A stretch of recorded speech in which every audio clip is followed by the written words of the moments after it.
something new all the time. I don't feel imposter syndrome. I feel like I'm exactly where I'm supposed to be right now. Oh, I'm really happy you said that. Yeah. I mean, I do think I speak to so many founders, and more often than not, they feel some sense of imposter syndrome. And I have so many women that will say to me, didn't you feel or don't you feel imposter syndrome? And my answer is always no.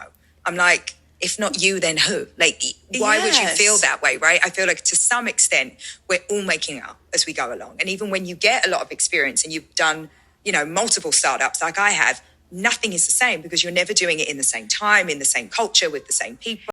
This is how truly Meghan believes about herself. This is what she really believes about herself. That she thinks that she doesn't have any imposter syndrome, or she's just fearless. She's that fearless, strong woman. So how can she have the imposter syndrome?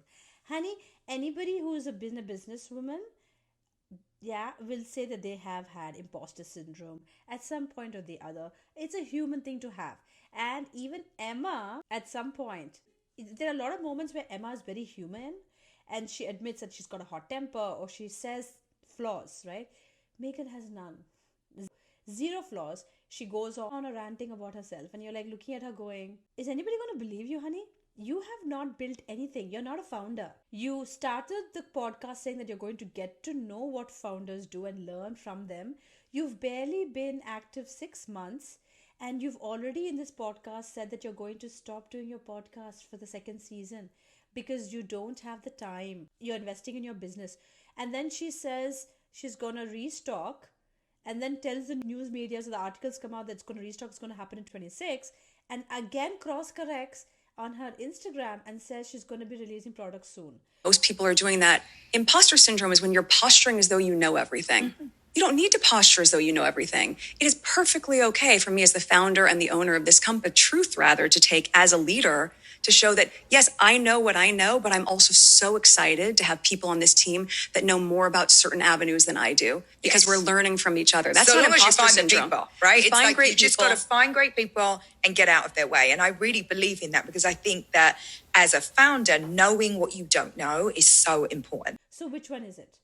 So as per this podcast, she says that she's focusing on her business, and I'm like, okay, so hence she doesn't have time to do the podcast. To say, okay, I'm going to stop this now because you were having like huge success. I mean, I was hearing about that podcast everywhere, and you've decided I'm going to stop and focus on the business. Have to. Nice. Have to, because at a certain point, I was thinking about this morning. You're like, this is too much. Well, to forget that very rarely do people see everything that's happening behind the scenes. I could show a small glimpse of that. But equally, yes, I wrapped season 1 of... Why did you launch so many things? That's the whole problem.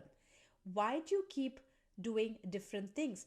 Pick a lane. You're not believable at this point. And she kept on saying this one thing, that Netflix is a partner. Okay, Netflix is my partner in this.